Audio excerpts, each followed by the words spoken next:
Hello everyone, আজকে আমরা একটা গুরুত্বপূর্ণ টপিক নিয়ে আলোচনা করব। টপিকটা হচ্ছে মেল্টিং পয়েন্ট।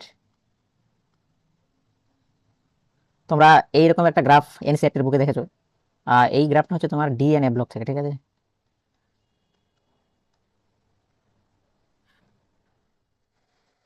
আর এই গ্রাফটা পরীক্ষার পয়েন্ট অফ ভিউ থেকে অনেক বেশি ইম্পর্টেন্ট, এখান থেকে অনেক কোশ্চেন আসে। আর এই যে গ্রাফটা দেখছো, এই গ্রাফের মধ্যে মানে যে জেনারেল একটা রুলস ফলো হওয়ার টেন্ডেন্সি সেটা থাকে না। যেমন এখানে দেখো, প্রথমে এই দিকে বেড়েছে, তারপর আবার কমে গেছে, তারপর আবার বেড়েছে, তাই তো। তো এখানে অনেক কিছু মানে কনসেপ্ট একটু লাগে। আর যেহেতু এক্সেপশন, ডিএনএ ব্লকে যেখানে যা শুধু এক্সেপশন ভর্তি থাকে। তো কেন এগুলো হচ্ছে, কি কারণে হচ্ছে, সবকিছু আমরা জানবো ইন ডিটেলসে। তাহলে প্রথমে আগে আমরা জানি যে মেল্টিং পয়েন্ট কি। যেহেতু মেল্টিং পয়েন্ট নিয়ে আলোচনা হচ্ছে, এখানে লেখা আছে মেল্টিং পয়েন্ট আর হচ্ছে অ্যাটমিক নাম্বার। উপরে যত বাড়ছে তাহলে মেল্টিং পয়েন্ট বাড়ছে, আর এই দিকে যাচ্ছে অ্যাটমিক নাম্বার বাড়ছে।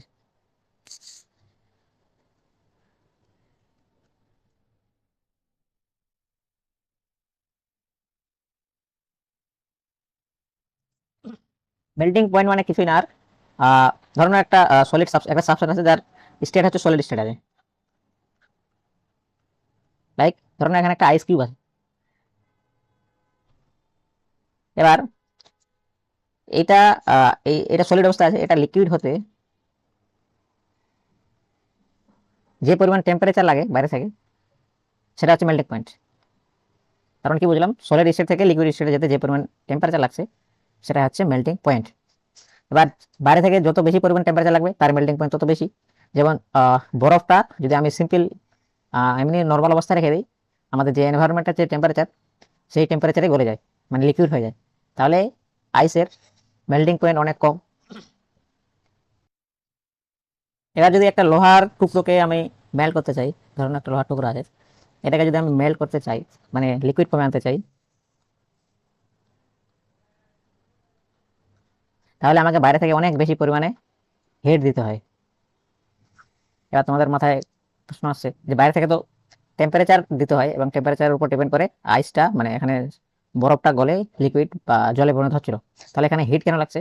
অ্যাকচুয়ালি আলটিমেটলি হিট দিলেই তো টেম্পারেচার বাড়ে, তাই না? যত হিট বাড়বে, বাইরে থেকে হিট দিচ্ছি, হিট বাড়ছে মানে তো টেম্পারেচার বাড়ছে, তাই না? আলটিমেটলি টেম্পারেচার তো বাড়ছে। এবার লোহার ক্ষেত্রে বা আয়রনের ক্ষেত্রে যখন টেম্পারেচার অ্যাপ্রক্সিমেটলি 1538 ডিগ্রি সেলসিয়াস এই টেম্পারেচারে আসে, তারপর থেকে আয়রন মেল্ট হতে শুরু করে। তাহলে মেল্টিং পয়েন্ট কি ব্যাপারটা বুঝলাম, জিনিসটা কি সহজ জিনিস, বেশি কিছু ঝামেলা নেই। এবার আমরা একটু দেখে নিই যে মেল্টিং পয়েন্ট বাড়া বা কমা এটা কি কি জিনিসের উপর ডিপেন্ড করছে, আর বিশেষ করে ডিএনএ ব্লকে, ঠিক আছে। যেহেতু আমরা এই চ্যাপ্টার নিয়ে আলোচনা করছি, মেল্টিং পয়েন্ট আমরা একটা ট্রেন্ড লিখে নিই, বর্ডার লিখে নিই।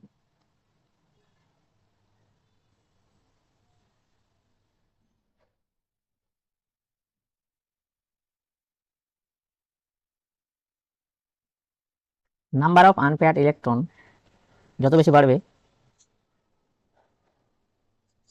তত বেশি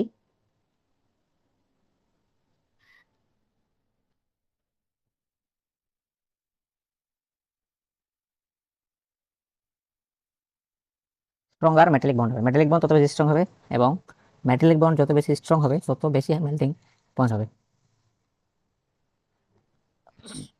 তাহলে মেল্টিং পয়েন্ট যে এই ব্যাপারটা, এটা আমার ডিপেন্ড করছে দুটো জিনিসের উপর।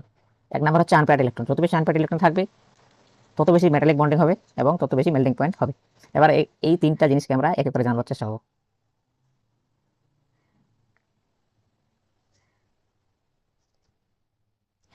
এক নম্বরে আমরা জানবো হচ্ছে number of unpaired electron.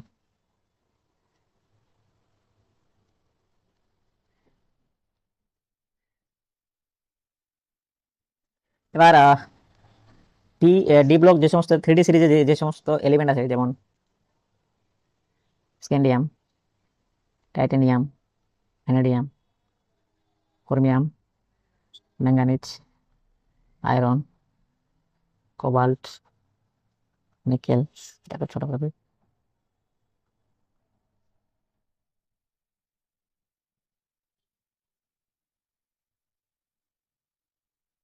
Copper R zinc. এবার স্ক্যান্ডিয়ামের হচ্ছে অ্যাটমিক নাম্বার 21। তাহলে এর ইলেকট্রনিক কনফিগারেশন হচ্ছে 3d1 4s2। তার মানে এখানে আনপেয়ার্ড ইলেকট্রনকে আমরা n দিয়ে ডিনোট করব।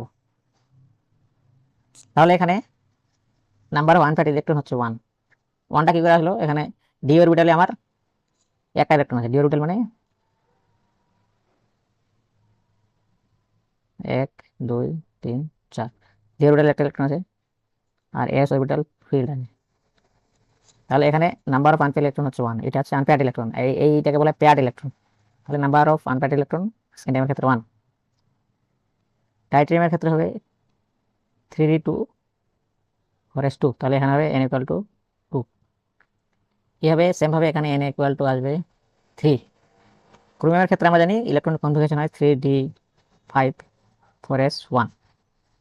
তাহলে এখানে নাম্বার অফ আনপেয়ার্ড ইলেকট্রন আসছে আমার, এখানে 5 হবে না, +1 6। এখানে ডি অরবিটাল 5টা ফিল্ড আছে, মানে হাফ ফিল্ড আছে। আমি যদি আমি ফিল করি 1 2 3 4 5, তাহলে এটা হচ্ছে d5 আর 4s1, মানে s অরবিটালে একটা ইলেকট্রন আছে। তাহলে এখানে 5টা আর এখানে ছোট একটা, তাহলে টোটাল 6টা আনপেয়ার্ড ইলেকট্রন আছে। তাহলে n এর মান এখানে 6। ম্যাঙ্গানিজের ক্ষেত্রে হয় 3d5 4s2। তাহলে এখানে n এর মান 5। এরকম করতে করতে যদি যত আমরা নিচের দিকে যাব, আয়রনের ক্ষেত্রে 3d6 4s2। এর ক্ষেত্রে আনপেয়ার্ড ইলেকট্রন হবে 4। যত আমরা নিচে যাব তত আনপেয়ার্ড ইলেকট্রন কমতে থাকবে। এর ক্ষেত্রে হবে 3। এর করতে করতে নিচে আসলে জিঙ্কের ক্ষেত্রে আসবে n = 0। তাহলে এখানে আমরা কি দেখছি? যত লেফট টু রাইট যাচ্ছি, বা এখানে যদি আমরা দেখি নিচে উপর থেকে নিচে যত আসছি, স্ক্যান্ডিয়াম টু ক্রোমিয়াম এই পর্যন্ত আসার পর আবার এখানে কমছে, মানে মাঝখানে এই পজিশনে বেড়ে আছে, তারপর আবার কমছে। তার মানে আমি যদি একটা সিম্পল গ্রাফ আঁকি নাম্বার অফ আনপেয়ার্ড ইলেকট্রনের, তাহলে প্রথমে স্ক্যান্ডিয়াম থেকে যদি শুরু করি আর ক্রোমিয়াম পর্যন্ত এইভাবে বাড়ছে, ঠিক। ক্রোমিয়ামের পর আবার আসছে ম্যাঙ্গানিজ, ম্যাঙ্গানিজে একটু কমছে, তারপরে আবার কমে যাচ্ছে এইভাবে, ঠিক আছে। তার মানে সব পিকে থাকছে আমার chromium, number of 6 unpaired electron. তারপরে এখন নিচে হবে ম্যাঙ্গানিজ এই পজিশনে, ঠিক আছে। তাহলে এটা হচ্ছে আমার নাম্বার অফ আনপেয়ার্ড ইলেকট্রনের মানে একটা ইনক্রিজিং এবং ডিক্রিজিং একটা অর্ডার। প্রথম দিকে বাড়ছে, প্রথম দিক থেকে জেনারেলি লেফট টু রাইট যাচ্ছে যত বাড়ছে, মাঝখানে একটু বেশি হচ্ছে, মাঝখান থেকে আবার তোমার আয়রনের পর থেকে ম্যাঙ্গানিজের পর থেকে আবার কমতে থাকছে, বাড়ছে আবার কমছে। তার মানে গ্রাফটা এরকম আসছে, ঠিক আছে। আর আমরা দেখলাম একটু আগে যে নাম্বার অফ আনপেয়ার্ড ইলেকট্রন, এখানে নাম্বার অফ আনপেয়ার্ড ইলেকট্রন যত বেশি বাড়বে তত বেশি স্ট্রং মেটালিক বন্ড হবে, তত বেশি তোমার মেল্টিং পয়েন্ট বাড়বে। তার মানে মেল্টিং পয়েন্টের গ্রাফটা এরকম হওয়া ছিল, প্রথমে বাড়বে তারপর কমবে, তাই না? কিন্তু এরকম হয় না। ওটা কেন হয় না একটু পরে আলোচনা করছি। তার আগে একটু নলেজ রাখতে হবে হালকা, সেটা হচ্ছে এই পার্টটা আমাদের ক্লিয়ার হলো যে নাম্বার অফ আনপেয়ার্ড ইলেকট্রন কি এবং কি করে বের করবো। এরপরে আসছে আমাদের হচ্ছে মেটালিক বন্ড। মেটালিক বন্ড কি সেটা নিয়ে একটু আলোচনা করতে হবে। মেটালিক বন্ড মানে হচ্ছে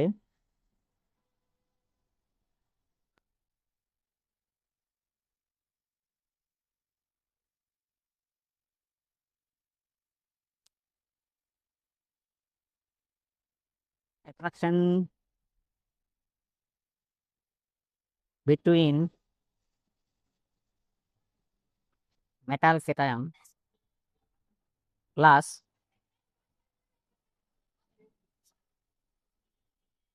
delocalized electron।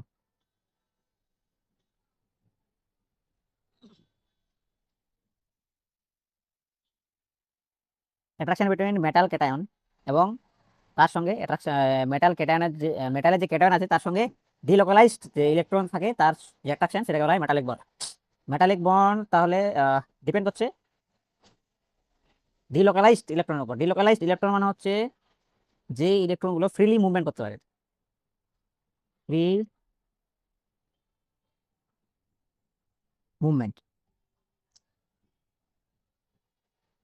আর এখানে attraction between metal cation, metal cation মানে হচ্ছে তোমার মেটালের একটা জেনারেল বৈশিষ্ট্য থাকে যে এরা সহজেই ইলেকট্রন লুজ করে দেয় এবং ক্যাটায়নে পরিণত হয়। মানে মেটালের এটা জেনারেল বলতে পারি একটা জেনারেল নেচার, মানে ন্যাচারাল টেন্ডেন্সি, খুব সহজে ইলেকট্রন লুজ করে দেয়। আর তার সঙ্গে যেমন এই ছবিটা দেখতে পাচ্ছি এখানে, এই ছবিটা যদি দেখাই যায়, এখানে পজিটিভ চার্জ আছে এবং তার পাশে যে ইলেকট্রনগুলো আছে এদের সঙ্গে যে এই চার্জের সঙ্গে যে ডিলোকালাইজড ইলেকট্রনগুলো দেখো এক জায়গা থেকে কোনো জায়গায় মুভমেন্ট করতে হচ্ছে, এই জন্য একে বলা হয় ডিলোকালাইজড। আরেকটা টার্ম ইউজ হয় সেটাকে বলা হয় লোকালাইজড। লোকালাইজড মানে যে সমস্ত ইলেকট্রন মুভমেন্ট করতে পারে না, এক জায়গায় ফিক্স থাকে, তাদেরকে বলা হয় লোকালাইজড। এবার ডিলোকালাইজড ইলেকট্রনের সঙ্গে মেটালের যে ক্যাটায়ন চার্জ তাদের ওভারল্যাপ যত বেশি ভালো হবে তত বেশি মেটালিক বন্ডের যে ক্যারেক্টারিস্টিক্স তত বেশি স্ট্রং হবে, মানে মেটালিক বন্ড তত বেশি স্ট্রং হবে। যত বেশি মেটালিক বন্ড স্ট্রং হবে তত আমাদের মেল্টিং পয়েন্ট বাড়বে। ঠিক আছে, তাহলে এটা হচ্ছে মেটালিক বন্ড। মেটালের যে এই ডিলোকালাইজড ইলেকট্রন, মানে যে সমস্ত ইলেকট্রন মুভমেন্ট করতে পারে, আর এই মুভমেন্ট করার জন্যই মেটালের মধ্যে বিভিন্ন ক্যারেক্টারিস্টিক্স প্রপার্টি দেখা যায়। যেমন মেটালকে আমরা পিটিয়ে বিভিন্ন আকার দিতে পারি। তার মেন কারণ হচ্ছে ফ্রি অফ ইলেকট্রন, এই ইলেকট্রন ফ্রি মুভমেন্ট করতে পারে সেই জন্যই। তারপর এই যে তোমার কারেন্ট ইলেকট্রিসিটি শো করতে পারে, কন্ডাক্টিভিটি, এই যে প্রপার্টিটা সেটাও তোমার এই ডিলোকালাইজড ইলেকট্রনের জন্যই তোমার শো করে। ঠিক আছে, তো এই সমস্ত প্রপার্টি দেখা যায়। তো আশা করি মেটালিক যেটা বন্ড সেটা কি এটা ক্লিয়ার হলো। তাহলে নাম্বার অফ আনপেয়ার্ড ইলেকট্রন আমার যত বেশি বাড়বে তত বেশি পজিটিভ ক্যাটায়নের সঙ্গে এর ওভারল্যাপ তত বেশি ভালো হবে, যত বেশি ভালো হবে তত বেশি মেটালিক বন্ড স্ট্রং হবে। তাহলে নাম্বার অফ আনপেয়ার্ড ইলেকট্রনের উপর নাম্বার অফ তোমার মেটালিক বন্ড ডিপেন্ড করছে। আর আনপেয়ার্ড এই পার্টটা ক্লিয়ার হলো। তাহলে এতক্ষণ ধরে আমরা যা জানলাম সেই অনুযায়ী অনুযায়ী আমাদের গ্রাফটা হওয়া উচিত ছিল এরকম।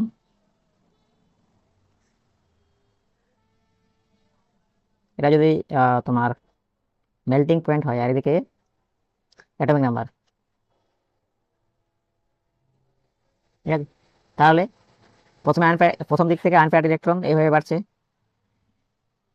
তারপরে মাঝখানে বাড়ার পর একটা ম্যাক্সিমাম পিকে যাওয়ার পর আবার কমছে। তাহলে এই পজিশনে থাকবে ক্রোমিয়াম, এখানে থাকবে ম্যাঙ্গানিজ। ঠিক আছে, তাহলে এইরকম একটা গ্রাফ হওয়া উচিত ছিল, তাই না? মেল্টিং পয়েন্টের যেহেতু নাম্বার অফ আনপেয়ার্ড ইলেকট্রনের গ্রাফটাও এরকম, তাহলে মেল্টিং পয়েন্টের গ্রাফটা এরকম হওয়া উচিত ছিল, কিন্তু এরকম না হয়ে হচ্ছে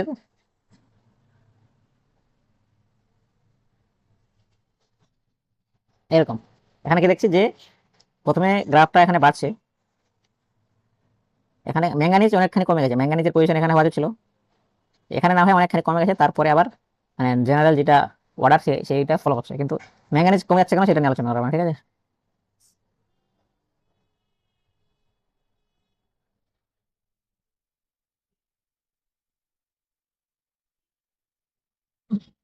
এবার ম্যাঙ্গানিজের অ্যাটমিক নাম্বার হচ্ছে 25।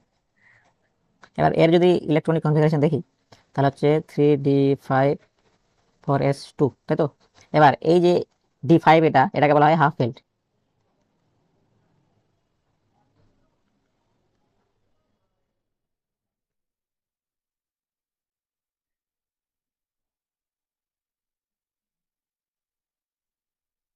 পাঁচটা ইলেকট্রন আছে এবং প্রত্যেকটা অ্যানপার্ট, মানে এখানে অ্যানপার্ট ইলেকট্রন 5, এবং এখানে এই যে সিমেট্রি আকারে আছে এটাকে বলা হয় হাফ ফিল্ড। ঠিক আছে, হাফ ফিল্ড অবস্থা আছে, এবং হাফ ফিল্ড অবস্থা থাকার জন্য এর যে স্টেবিলিটি এখানে এক্সট্রা স্টেবিলিটি চলে যায়।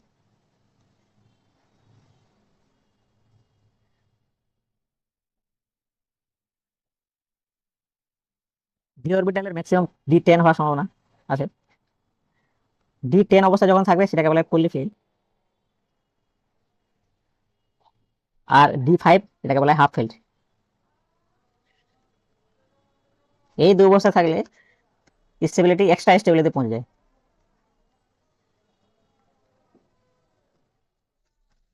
ঠিক আছে, এবার ম্যাঙ্গানিজ কি হচ্ছে, ম্যাঙ্গানিজের যে ইলেকট্রনিক কনফিগারেশন এবং ইলেকট্রনিক কনফিগারেশন এরকম হওয়ার জন্য প্রথমত সে স্টেবল হয়ে আছে, মানে স্টেবল আছে এক্সট্রা স্টেবিলিটি চলে গেছে। তাহলে এ কেন চাইবে নিজের এই সিচুয়েশনটাকে ভেঙে মেটালিক বন্ড তৈরি করতে? যদি একটা সিম্পল উদাহরণ দেয়, মানে বাস্তব যেহেতু উদাহরণ দেয়, ধরে নাও তুমি বাড়িতে আসো, আজকে তোমার কোনো ক্লাস নেই, ছুটি আছে, আর আজকে তোমার আইপিএল এর পছন্দের টিমের খেলা আছে, ওই জন্য তুমি সবকিছু ছেড়ে কাজটা ছেড়ে একেবারে ঘরে গিয়ে আরাম করে বসে ফ্যান চালিয়ে খেলা স্টার্ট করে দিয়েছো, খেলা দেখছো, আর একদম চশমা টশমা লাগিয়ে পপকর্ন নিয়ে হাতে খেলা স্টার্ট করেছো, খেলা জমে গেছে। হঠাৎ করে ওই টাইমে তোমার বাবা ফোন করলো যে এই তোর টিউশন টিচার চলে এসছে। তাহলে তোমার মানে ওই তুমি মানসিক অবস্থা কেমন হবে? তুমি ওই অবস্থা থেকে এই অবস্থা চাইবে? ওইটা তোমার কাছে স্টেবল অবস্থা ছিল, একদম মানে সুখে ছিলে, আরামের একটা জায়গা ছিলে, ওই জায়গা ছেড়ে এখন তোমাকে টিউশন পড়তে আসতে বললে তোমার কি আসতে ইচ্ছা লাগবে? আসতে ইচ্ছে লাগবে না। এবার তোমাকে যদি বলি না তাও তো তোমাকে আসতে হবে, তাহলে এখানে যদি তুমি আসো পড়াশোনার প্রতি তোমার মন থাকবে না, তাই না? সিম্পলি সেম ভাবেই ম্যাঙ্গানিজ D5S2 অবস্থা আছে, এখানে এক্সট্রা স্টেবিলিটি আছে, এ চাইছে না এর যে এই কন্ডিশনটা চেঞ্জ হোক। এবার একে যদি তাও বলি না মেটালিক বন্ড করতেই হবে, তাহলে যেই মেটালিক বন্ডটা এর ক্ষেত্রে হবে সেটা উইক মেটালিক বন্ড হবে।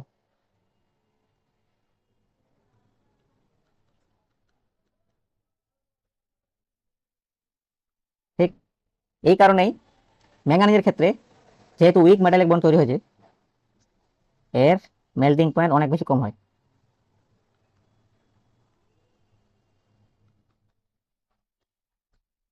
ঠিক আছে, তাহলে ম্যাঙ্গানিজের মেল্টিং পয়েন্ট কম হওয়ার একমাত্র কারণ হলো উইক মেটালিক বন্ড।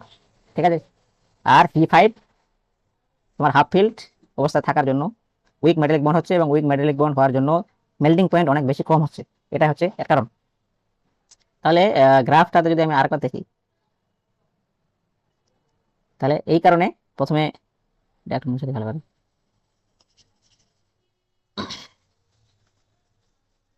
এই কারণে প্রথমে দিকে বাড়ছিল, তারপরে হঠাৎ করে কমে যায়। ম্যাঙ্গানিজের মেল্টিং পয়েন্ট ওই এই জন্যই অনেকটা কম, তারপরে আবার জেনারেল যেটা রুলস অনুযায়ী বা অর্ডার অনুযায়ী যেটা যায় সেটা ফলো করে। তো এটা হচ্ছে মেন কারণ ম্যাঙ্গানিজের মেল্টিং পয়েন্ট এত কম হওয়ার কারণ কেন। তো আশা করি ক্লিয়ার হয়ে যাবে জিনিসটা। Thank you so much.